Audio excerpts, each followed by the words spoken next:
안녕하세요. 저는 오늘 주 요코하마 대한민국 총영사관에 1위 인턴으로 출근하게 된 민선파랑이라고 합니다.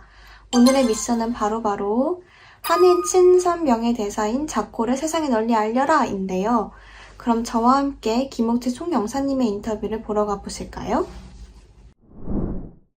예, 안녕하세요. 네, 저는 요코하마 총영사 김옥채라고 합니다.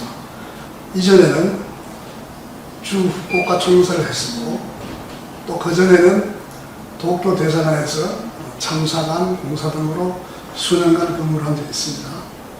일본에서 비교적 오래 근무한 외교관입니다. 아침에 출근하면 제일 먼저 보는 게 간밤에 우리 예교부 본부에서 특별한 훈련이 있는지, 무슨 지시가 있는지 그런 내용을 봅니다. 그 다음에는 일본 신문들을 쭉 한번 읽어봅니다. 그리고 또 우리 국내 언론도 한번 쭉 일독을 하고, 그 다음에 이제 우리 직원들하고 회의를 하거나 사전에 계획된 행사에 참가한다거나 이렇게 하는 게 하루 일과가 되겠습니다. 우리 요코하마 총영사관뿐 아니라 우리 동경에 있는 대사관, 총영사관들이 거의 비슷한 역할을 하고 있습니다. 그래서 제일 큰 역할은 우리 교민 보호하는 거죠. 그래서 우리 관할에는 한 33,000명 정도의 교민들이 거주하고 계시는데, 그분들이 여기 와서 패스포트를 신청한다든지 또는 뭐 가족관계 증명을 이렇게 신청한다든지, 또는 또 일본이나 영민들이 와서 비자를 신청한다든지 그런 기본적인 일이 있고, 두 번째는 이제 우리 문화라든지 예술 또는 여러 가지 다양한 우리 한국을 일본에 알리는 공공외교 기능이 있고요. 세 번째는 우리 총영사관 관할에는 삼성이라든지 현대라든지 LG라든지 대기업들이 많이 진출해 있습니다. 그래서 기업들과 연계해서 경제 외교하는 것. 그리고 이제 네 번째로 큰 것은 지방자치단체, 한국과 일본의 지방자치단체 교류, 시민교류를 이어주는 그런 역할이 크게 네 가지가 있는데, 아마 대부분의 우리 일본 지역의 공간들이 그런 역할을 하려고 생각합니다. 요코하마가 특별한 점이라고는 예를 들어서 이게 수도권 동경하고 가깝잖아요. 네. 동경하고 가까운데 요코하마가 인구가 도쿄 다음으로 많은 도시입니다. 377만 명. 오사카보다 요코하마가 더 큰 도시입니다. 그리고 요코하마가 포함되어 있는 하나가와 해안이 인구가 920만 명. 우리나라로 치면 경기도처럼 큰 도시죠. 그래서 수도권에서 제2의 도시죠. 그래서 이 제2의 도시에서 한일 간의 교류, 또 여러 가지 경제적인 교류 이런 것들을 지원하니까 그게 좀 특색이 있다고 볼 수 있겠습니다. 이게 그 백사자 새끼입니다. 이름을 제가 붙여서 자코라고 붙였는데, 백사자는 세계적으로 희귀한 200두 정도밖에 없다고 그러던데, 사자 새끼인데 동물로서 우리 영사관의 명예영사로 위촉을 해서 열심히 지금 역할을 수행하고 있습니다. 그 계기는요, 이 백사자를 키우는 일본의 세계적으로 유명한 마술사 히키타 텐코라는 분이 계십니다. 프린세스 텐코라고 합니다. 그분하고 제가 개인적으로 오랫동안 교류를 해왔는데, 그분이 작년에, 그분은 그 백사자, 그 흰 호랑이도 키우고 계신 분이거든요. 자기 백사자가 새끼를 4마리 낳았다. 그래서 그 중에 제일 큰 새끼 사자를 데리고 우리 영사관에 한번 방문하겠다, 그런 제안을 받았습니다. 그 백사자를 키우는 곳에서 데려나오기 위해서는 일본 당국에 또 허가도 받아야 됩니다. 그런 과정을 거쳐서 여기 제 방에 데리고 왔어요. 그래서 제가 그냥 이걸 제가 보는 것보다 여러분들이 좀 알리면 좋겠다고 해서 제가 제안을 했어요. 우리 그 백사자를 명예영사로 위촉하고 싶은데 괜찮습니까? 하고 제안을 했더니만은 그러면 좋다고 그러는 거예요. 그래서 우리 회의실에서 백사장 이축식을 하고 그다음 그래서 우리 회의실 이름도 라이온홀로 바꿨습니다. 나중에 나가 보시면 알겠지만 그리고 이제 이런 백사자 마스코트 인형을 만들어서 전달하고 있는데 나중에 가실 때 하나 가져가 주십시오. 감사합니다. 여기 보면 이제 한국과 일본 이렇게가 있고 한일 친선 명예영사 자코. 이제 그 히키타 텐고시는 킹이라는 이름을 붙였는데 저는 자판 코리아에서 자코로 붙였어요. 그리고 이 친구가 곧 월트 디즈니에 나올 겁니다. 출연할 겁니다. 미국에서 와서 지금 찍고 있습니다. 방송. 정말요? 지금 많이 컸어요. 그때 제 방에 데려왔을 때는 한 17kg였는데 지금 상당히 60kg 되더라고요. 그래서 아마 미국에서 이제 방송이 되는데 그 세계 최초로 사자가 명예행사다 하는 그런 도 소개된다고 하더라고요. 약간 다큐멘터리 형식으로 진행돼요? 예, 월트 디즈니에서 이제 뭐 자코 때문에 자코라는 명예행사 때문에 그쪽에서 취재하는 건 아닌데 프린스 탱크하고 관계 때문에 하는데 그가 가운데서 알려진 거죠. 예, 그래서 세계적으로 이제 유명한 명예행사일 것 같습니다. 굉장히 큰 역할이 예. 유명한 행사입니다. 실은 내년에 이제 한일 국교정사 60주년 되잖아요. 네. 60주년이면 환갑이잖아요. 그죠? 네. 한일 관계가 이제 더 한참 성숙해지겠죠. 그래서 우리 동경 대사관에서도 준비를 많이 하고 있고 각 영사관들이 준비하는데 우리 시는 1년 앞당겨서 올해 큰 행사를 했습니다. 지난 5월 18일부터 19일까지 요코하마의 그 바닷가 공원에서 한일 교류 축제를 했습니다. 이틀간 5만 명이 왔습니다. 그래서 우리 한국 음식도 팔고 한국 문화도 소개하고 우리 한국 K-팝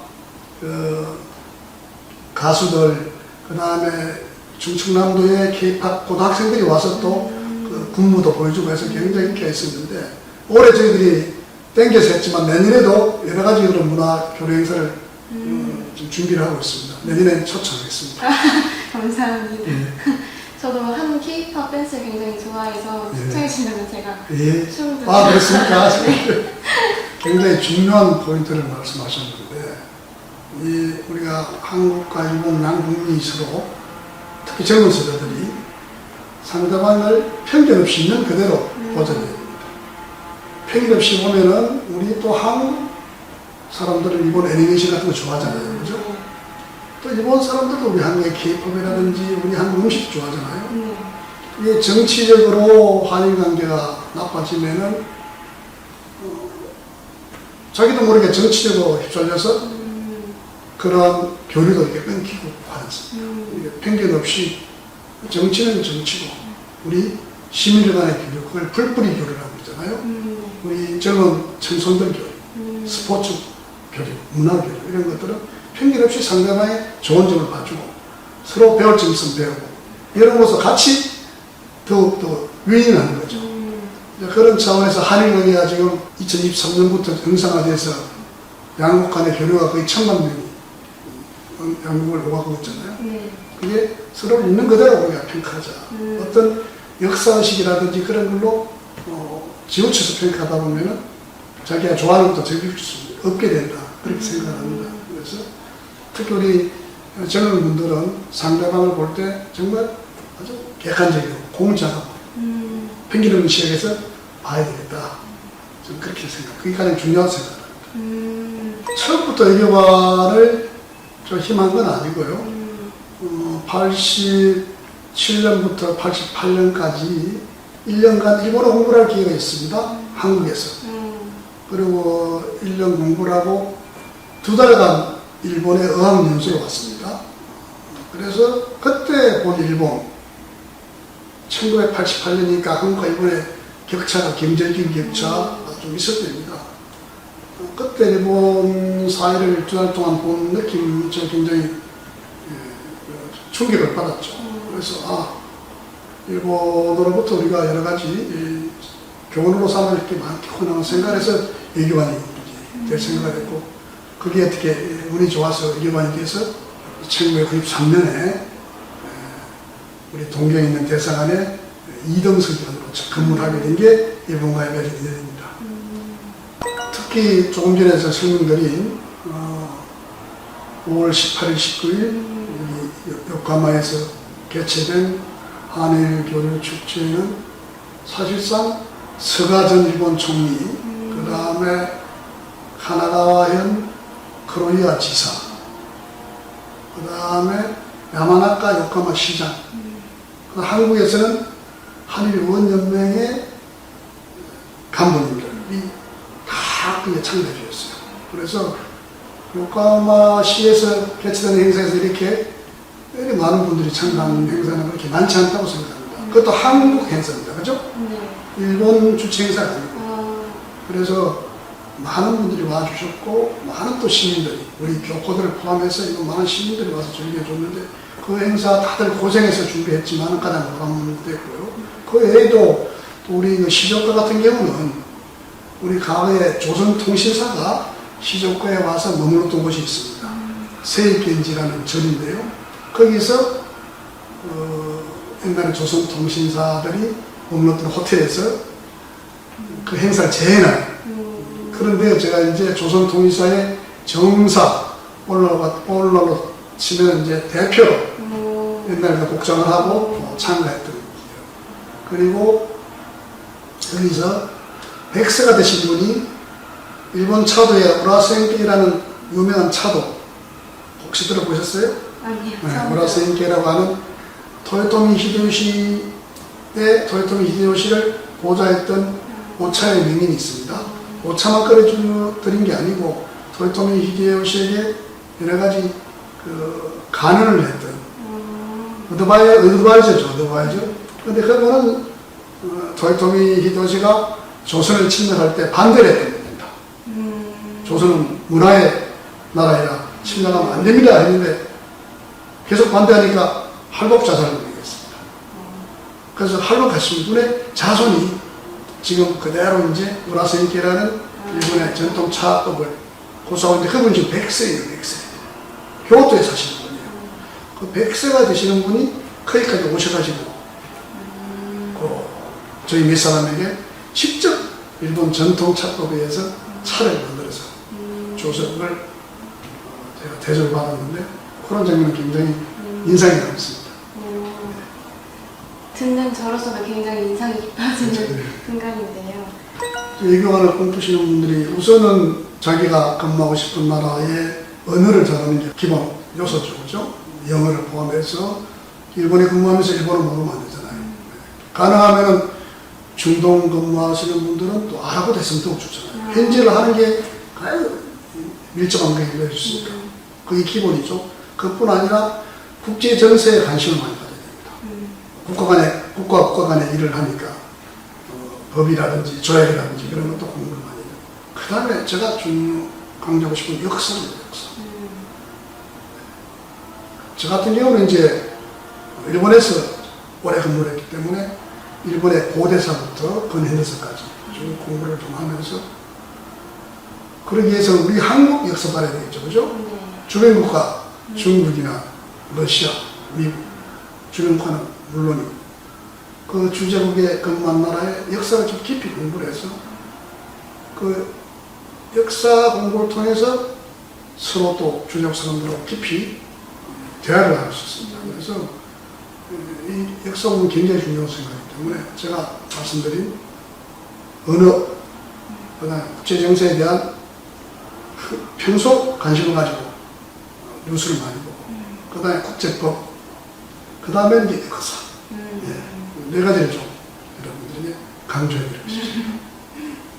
네, 그럼 제가 준비한 인터뷰는 여기까지인데요. 인터뷰 응해주셔서 감사합니다. 네, 수고하셨습니다. 네, 그럼 인터뷰 잘 보고 오셨나요? 저는 오늘 김용재 총영사님 덕분에 한일 관계에 대해 더 자세히 알 수 있는 뜻깊은 시간 되었는데요. 여러분들에게도 자코를 널리 알릴 수 있는 계기가 되었으면 좋겠습니다. 그럼 지금까지 모파랑 잎사귀 김민선이었습니다. 감사합니다.